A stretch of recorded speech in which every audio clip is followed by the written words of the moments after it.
Kevin Sidebottom here, author, speaker, and trainer, and I go around and I teach sales organizations and leadership teams how to grow trust and influence with their customers to generate more revenues and higher profits. Today, let's talk about how you create a sales process. That's right. If you want to be successful, you better have a sales process that is like second nature, something that is easily repeatable for success. What does that look like? That's what we're going to discuss in this video. We'll discuss why we need one, how to build one, what 5 questions we need to answer, and I'll give you a tidbit on the first buying decision that your customers have. Why do we need a sales process? Well, we need a sales process that's repeatable and second nature because we don't have that much time in the day. That's the one thing that we cannot add to and multiply is time. It can only be subtracted and divided. We don't have unlimited amounts of time. So we need to be very strategic and very efficient in everything we do. By having a sales process, we're going to do that. Now, what does that sales process look like? Well, there's tons of sales processes out there. You can do some investigating. There's some that are 7, some 9, some 8, some are 5, which is kind of difficult to do. Mine is about 10 steps. That's right, 10 steps to answer the 5 buying decisions that your customers have. Now, the first buying decision that everybody has is the salesperson.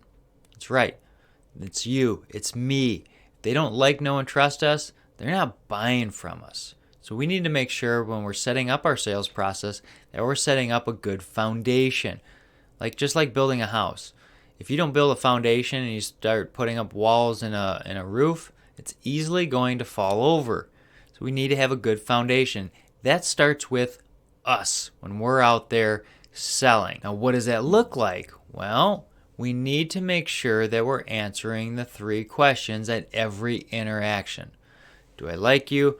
Do I trust you? And how can you help me? That's right.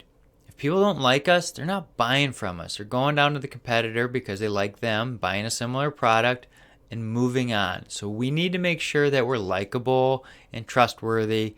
And how do we do that? Well, our different environments actually account for people's likability.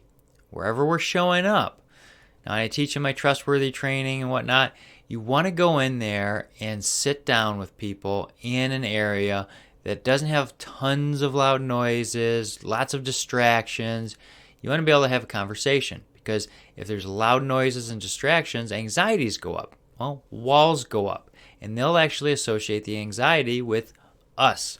So we need to have undivided attention in a quieter area, not necessarily a therapist's office, but we need to find an area where we can have those good conversations. If we do so, they'll start liking us, and that's what we need to happen. We need them to like us if we're going to succeed. Okay? How do we get them to trust us? Well, it's not like hunting. Most people in sales will say, oh, I'm going out there to hunt a sale. Well, sales really is more like farming.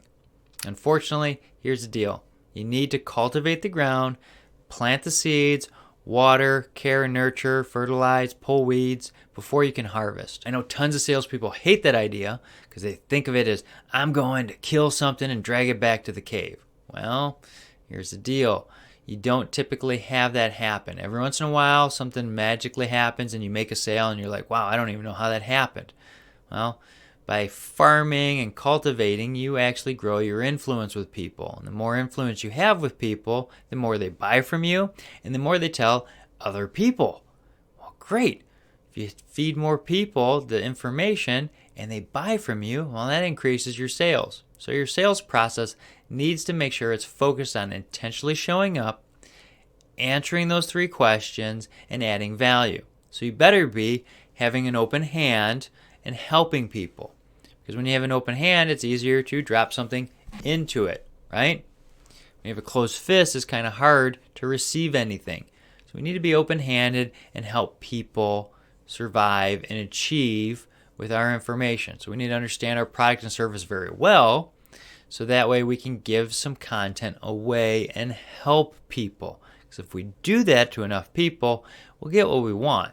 But we need to make sure that we're intentionally showing up on every interaction to help add value to people, or else we're just like any other salesperson and they're going to blow us off and not give us the time of day, and we're not going to go anywhere. We set up our sales process to answer the 5 buying decisions, and we'll be successful, especially if we start out right and cultivate the relationship.